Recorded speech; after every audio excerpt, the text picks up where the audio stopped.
Mohammed Bello El Rufai. I represent the excellent people of Kaduna North. I'm from Kaduna State. Mr. Speaker, I'll try and be as quick as possible. It was a long day and I came late because I was unwell. Let's do this quickly. Short term, the President has rolled out a clear plan that we commend. A lot of my colleagues have rightly spoken about this and I agree. But our problem is not announcing plans. It's executing them with clear timelines. This Parliament must insist upon those timelines based on the President's recommendations. One thing I would like to add, Mr. Speaker, in addition to the recruitment, is the need for us to increase immediately the basic salaries and the welfares of police officers and soldiers, and we must find the money to do that. At present, Nigeria, put it this way, one police officer manages 600 Nigerians. The UN recommends that ratio should be 1 to 400. We are understaffed. The President has tackled that. That's one point in terms of the short-term solution. And I think, sir, you leadership and committee chairman like Honorable Jimmy Benson should keep an eye on this execution. We can't just make announcements. Let's say by February, we're about to see X, Y, Z. That will help. In the medium term, sir,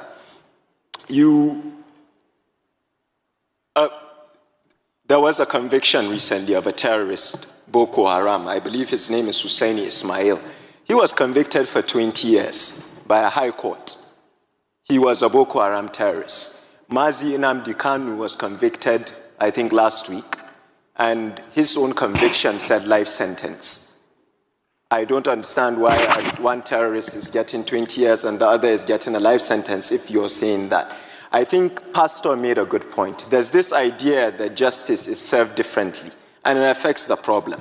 Mr. Speaker, I'll conclude by saying this. I've been an advocate of state police. I've sought the wisdom of more experienced members like Honorable Sada Soli, Honorable Ado Dogwa, even yourself and the Speaker. I think the definition of insanity is doing the same thing over and over and over again and expecting different results. Somebody said that earlier. We cannot be sitting in Abuja and expecting operations to be efficient in Benue. We have to go back to communal policing. You that are older than us always tell us there was a time when if a guest comes to a community, everybody knows him. We have to get the traditional leaders involved and go back to state policing. This Parliament, under your leadership, and I know the excellent work you're doing in the Constitutional Review Committee, is looking at that. Sir, no time for election talk now.